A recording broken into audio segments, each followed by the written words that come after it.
we have more DCEU, I guess is how they like to go by it, with regard to ongoing projects. And we have Green Lanterns, and the showrunner recently put out a comment that has a lot of people talking. And so we are going to talk about it as well. And I'm curious what you all think about it. You can see here, Lanterns is described as being as much of a buddy cop show as a superhero show.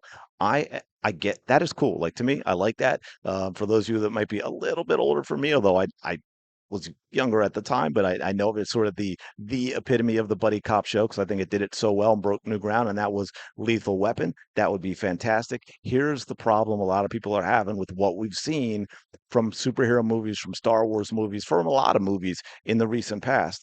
Our show is in a lot of ways about replacement. When should someone step aside, and when is the time for the next person to take the reins?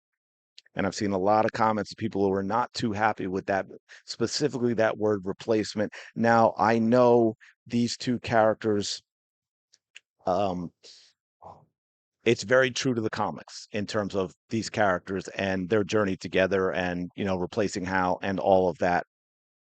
But with that word replacement and what we've seen in a lot of these movies is a lot of people think, okay, here we go again, where we're going to, Hal doesn't get his own show. Like we're just skipping him. He's kind of stepping aside already. We're not setting up this journey of, passing the torch, so to speak. And a lot of people are not too thrilled about that. And, it's going to be, this is the worry. And I understand. I'll give you a good example. And I'm curious what you think in the comments below. It will be Hal in his decline instead of at his peak, right? Which we've yet to see in a live action.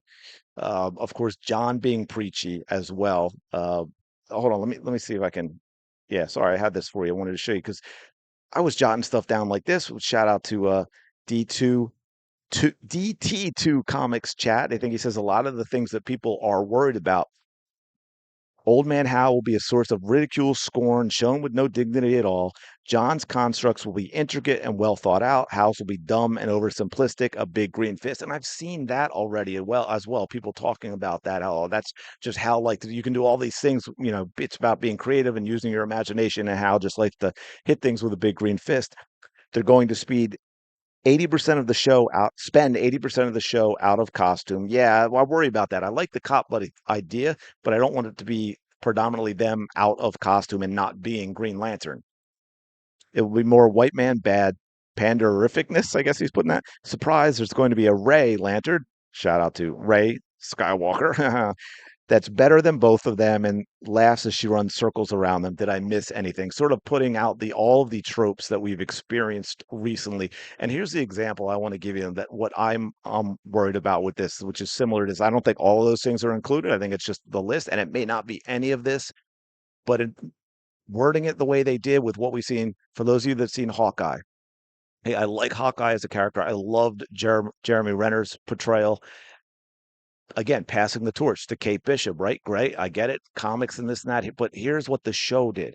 It started out relatively strong. It was clear, though, as we went, it was Kate Bishop's show, and it was about denigrating and diminishing Jeremy Renner's Hawkeye as it went along, right? He couldn't do anything right. He kept losing fights.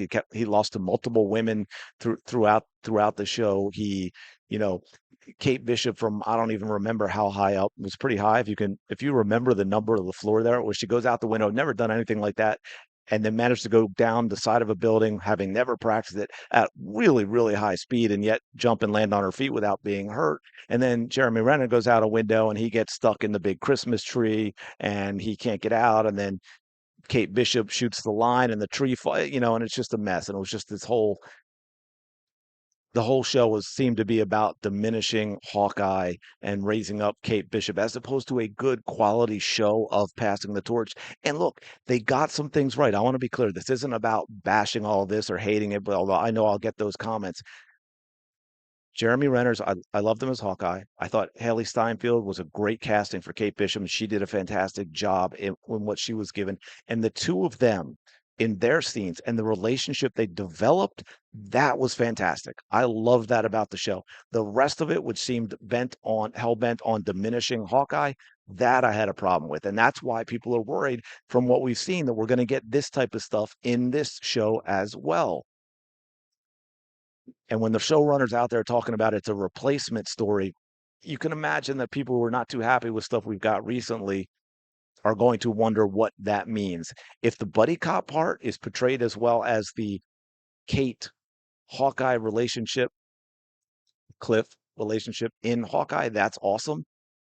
But if the superhero part is then what we got from that as well, that is where I think there's going to be a problem. But anyway, let me know your thoughts in the comments below. Appreciate you checking out the video. As always, do me a favor, smash the like button, subscribe to the channel. I really do appreciate it. I think we're 1 or 2 subs from 250. That's kind of the first milestone I'm looking at. Then we'll go to 5 and hopefully someday 1,000. So if you are enjoying it, smash the like button, subscribe to the channel. Let me know what you think in the comments below, and I will talk to you later.